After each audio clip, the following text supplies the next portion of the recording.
Hello everybody, welcome back to yet another video. In today's video what I'm going to be doing is I'm going to be reviewing Scooby Doo and the Cyber Chase.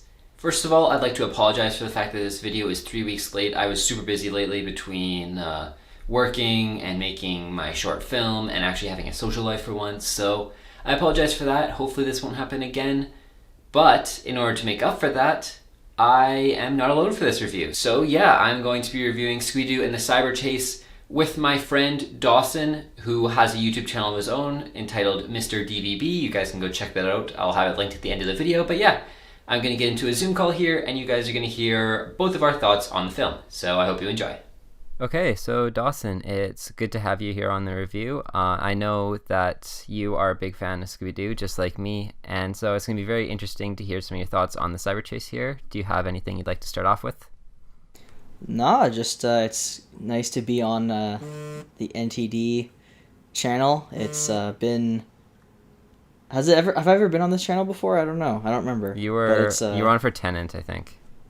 Oh yeah, that's right. Where you could not hear me in Tenet at all. So there was that, and I guess I was in some of your skits. But yeah, this is our first Scooby Doo review together.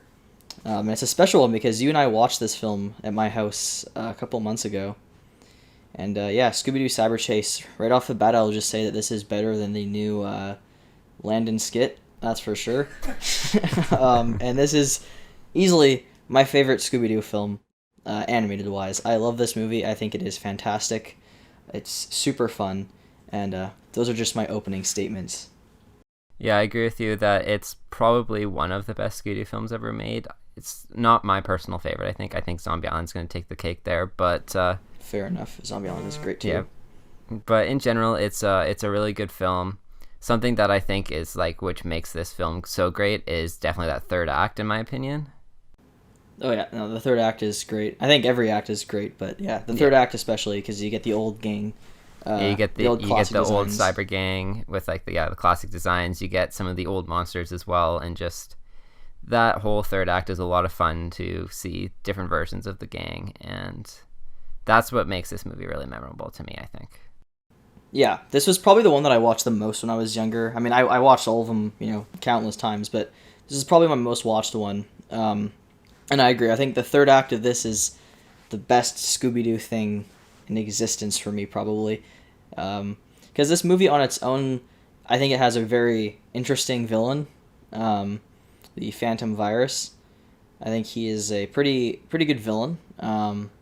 And yeah, I mean, I guess we should probably describe the story for those people out there watching this. Yeah, I guess for anyone who doesn't know this movie already, Scooby-Doo and the Cyber Chase is the gang goes to a university and to see one of their friends who has made a Scooby-Doo video game. Turns out that someone programmed a virus, and they get sucked into the game and chased by the Phantom Virus, and they have to try and beat the game. And in the last level, they end up finding alternate versions of themselves, and that's basically the plot. Nothing too complicated, but it's fairly unique for Scooby-Doo also because obviously they're in a video game, and that poses a lot more different challenges than we're used to them seeing in, so it's kind of nice as well. Yeah, what I like about this one is that when you watch a lot of Scooby-Doo movies, like with Zombie Island, you said, that entire movie, well, not the entire film, but, for the core of it, they are on Zombie Island. Whereas in this movie, since they're in a video game, there's I think 10 levels or something, and so there's completely different areas for each level. So the first one is on the moon, and then there's no gravity, so they're jumping, or low gravity, I should say, so they're jumping around. Then the second one, they're in a Roman Colosseum, and so there's threats there, and it's just really cool getting those different levels. And then one of my favorite ones, besides the final one, is the Jurassic Era one, where they have a T-Rex and Scooby saves a pterodactyl that is about to be destroyed by a volcano. But yeah, it's that really dinosaur cool. level is really cool, yeah. Yeah, there was actually a Cyber Chase video game back in 2000. And it actually came out a few days before the movie. I found this out. It came out a few days before the movie, and I loved that video game when I was younger. It was so fun. It was back on the PS1, it's old school. But yeah, I really, really like this movie. I think it's one of the more creative Scooby-Doo films. I can see how some people might think it's a bit too weird, but I think the whole video game plot of it's pretty fun and unique. And this came out, this was one of the 4 OG Scooby-Doo movies, I'll call them, because you had what was it, Zombie Island, Witch's Ghost, alien invasion in this one, or alien invaders in this one. And that was back when, like, there wasn't any Scooby Doo series going on at that time, right? You look at the early 2000s when you had like Where's My Mummy and those kind of movies. Those were coming out at the same time as What's New Scooby Doo, but there was no Scooby Doo series going on in like the late 90s, so they just had these movies, and it's like you can tell that they put more work into them than some of the other films that came out. Yeah, it's like instead of having to focus on making decent shows and decent movies, they put all their effort into making fantastic movies, and it definitely shows in this time frame because I think I've given all three of the ones before this like a 10 out of 10. Yeah, they're all classics.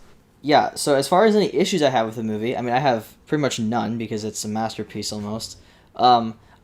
This is something that's just kind of, I guess, a problem with maybe all Scooby-Doo films. Well, not necessarily all of them, but like they are shorter, obviously, right? Like an hour, or just over an hour, I think. This one's like an hour and 10 or so. And so it's like they do kind of like the last few levels is kind of just done in like a music video almost, where it's kind of just like skipping through them, and it's a really fun sequence still, but you just don't get to see the like what those levels were like. So that's the only thing that's kind of disappointing in that sense. Yeah, that's true.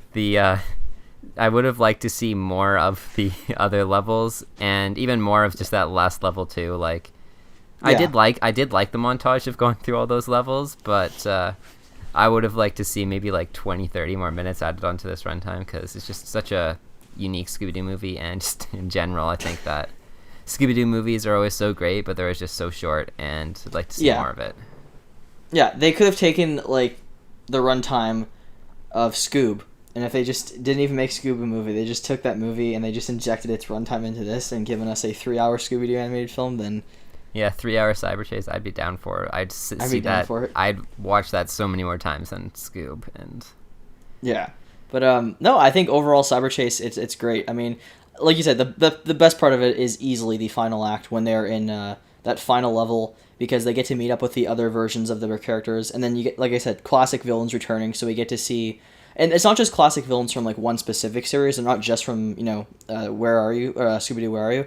There's also some from like the Scooby-Doo show. So you get like Jaguaro, you get the Tar Monster, you get the Creeper. There's Gator Ghoul. So actually, I think 3 of those are from the Scooby-Doo show. I'm trying to remember from. Oh yeah, and Old Iron Face was also from the Scooby-Doo show. So a lot of them were from that. But yeah, seeing all those classic villains, and then like all of the different versions of the characters kind of teaming up. There's also like memorable music in that final act for me too, like the circus music. I don't know, there's just so many things. It's just all together so fun. And I definitely think it's an excellent Scooby-Doo film. So I don't know, do you want to go on to more of your thoughts, or? Just one thing that I know when we were watching it together, like you said, that we kept pointing out was how obvious the villain is. And some people might think that that's an issue, like it's supposed to be a mystery, but I don't see an issue with that. Like it's about the gang solving the mystery. I don't care who the actual person is. Like, it's not supposed to be a big twist reveal at the end. It's just supposed to be like we watch the film and kind of go along with them. And really little kids, I don't think are gonna know, right? Like they'll just not even think about like, oh, the chalk and things like that kind of or like let's play ball or whatever it is that the villain says. Like they won't really think about those kind of things. But just great. So many memorable sequences, and all right, I guess my rating time. Yeah, so you can give your rating first here if you want. So are we doing? If I can't recall, I think you just do a solid rating, right? You don't do. Yeah, I just do a solid rating for these ones. Okay, I'm gonna give this one a 10 out of 10. It is perfect in my opinion. I forgot one scene I forgot to mention that I love as well. When they're in the university, I love it when Shaggy and Scooby are just eating tons of food, and then the Phantom Virus shows up, and then they like do like shock therapy on him, and he's like, and like, I don't know, it's funny. Yeah, when they like run through all the different halls, and like they blow him up at the chemistry lab, and what else do they do? They set a bunch of animals loose on him. It's just, there's so many great scenes in this film, and going into my rating here, I'm also going to give it a 10 out of 10, the 4th Scooby-Doo film in a row to get a 10 out of 10. 10 out of 10 from the Noah. Yeah, it's fantastic Scooby-Doo film. Like, you can't get much better than this, so it's great. But yeah, that's basically all I have to say. Do you have anything else you'd like to say at the end here before we wrap up? Nope. Just that Scooby Doo was my childhood, and this was the peak of that. This was the as good as it gets, in my opinion. I agree with you with that statement. Yeah, Cyber Chase, so fun. And yeah, if you guys want to see more thoughts of mine on Scooby Doo films, I did a top 10 favorite Scooby Doo movies video on my channel, where I talked about this one. I actually gave this second place, and I gave Zombie Island first place, but I would swap them. I hadn't rewatched any of the Scooby Doo movies when I made that video, and then I watched this one with you, and I was like, yeah, it's this one. So yeah, thank you for having me on the show. I enjoyed being a part of it, and yeah. Yeah, it was good to have you here. Make sure you guys go check out that review. I'll have it linked somewhere, somehow. And go subscribe to his channel. It's MrDVB. He's posts some good movie-related stuff and video game-related stuff. And yeah, thank you for joining me. I'll see you guys next time. If you're new around here, don't forget to leave a like and subscribe down below. If you want more updates on my videos, check out my Instagram, ntd_films. Thank you guys all for watching, and have a good day.